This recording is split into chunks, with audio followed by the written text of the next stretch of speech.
Welcome to Bethel Online Education Hub. Learn anytime, anywhere. Don't forget to like, comment, share, and subscribe for more. Let's learn together, the Bethel way. Learning from others is an essential part of gaining knowledge and improving ideas. By studying the work, experiences, and research of others, we avoid repeating mistakes and build on what has already been discovered. In academic research, this process is called reviewing literature. A literature review involves reading, analyzing, and summarizing existing studies related to a topic. It helps researchers understand what is already known, identify gaps in knowledge, and provide a strong foundation for new work. This process not only strengthens the quality of a project but also shows respect for the contributions of others. For today, our lesson would be about citing related literature using different style. First is we need to ask first, or we need to know why do I need to cite? This is to attribute the prior work and ideas to the correct sources to determine independently whether the reference material support the author's argument, and also to uphold the intellectual property and avoiding plagiarism. Pag kasi halimbawa nagsa-cite kayo ng literature, you have to make sure na papakilala nyo kung kaninong literature ba yun, kung sino yung may gawa. It's like giving respect to those persons na naunang gumawa ng literature na yun, tapos ginagawa mo siya ngayong references. We have different styles of citing or cites related literature using standard style.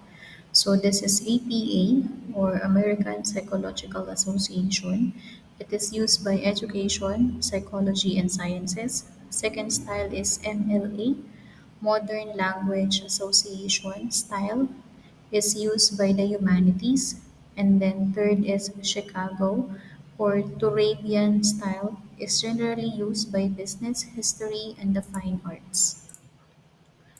What is the purpose of citation? First, to give importance and respect to other people for what they know about the field. Second, to give the authority, validity, and credibility to other people's claim, conclusion, and arguments. Third, to prove your broad and extensive reading of authentic and relevant materials about your topic. Fourth, to help readers find or contact the sources of ideas easily.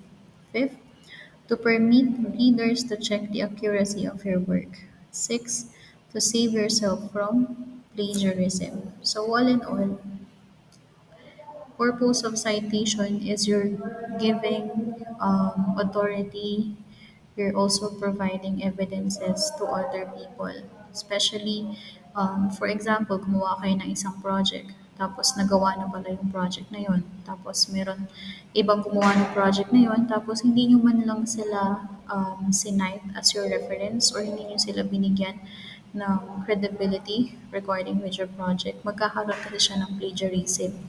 Pag halimbawa gumawa kayo ng project nyo, if ever makukuha kayo ng ibang sources from different references, make sure na meron kayong citation from that reference para ma-save kayo from plagiarism. So next is different citation styles. So meron tayong in-text citation in APA style. If you would notice, nakalagay dyan yung chapter or article. And then yung article in encyclopedia or kung saan mo siya nakuha. Tapos yung book, including yung page number. And then nakalagay din dyan yung kung sino man yung author ng book ninyo. Pwedeng 3 to 20 authors, pwedeng 1 or 2. And then yung mismong book, yung title ng book, and then kung sino man yung editor ng book. So, ganito siya kapag citation style in APA style. So, yung nasa left side, yun yung mga kailangan yung details. Kapag gagawa kayo ng APA na citation or what we call as American Psychological Association citation style. Next citation style is MLA style guide. This citation style is commonly used in liberal arts and humanities. This style uses parenthetical citation in citing works of others in the text. It follows the author page method of in-text citation. So, for example, kailangan meron kayong author's surname may appear in the sentence or in the parenthesis. Page number should always appear in the parentheses. Author is unknown. Three authors, pwedeng halimbawa meron kayong nakitang tatlong author, doon sa libro na yon, isulat nyo siya. And then four or more authors is also included. Next citation style is Chicago Manual of Style.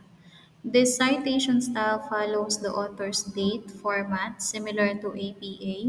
In a parenthetical citation, author's name, date of publication, and page number is put at the end of the sentence.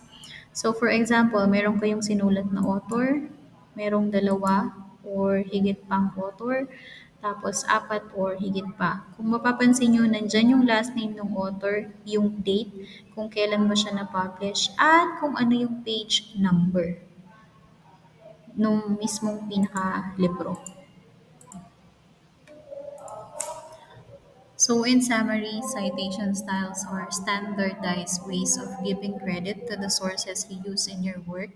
They show readers where your information came from and help avoid plagiarism. Each style has its own format for in-text citation and reference lists. The most common citations are APA, M&A, and Chicago. The style you choose depends on the field of your study or your teacher's instructions.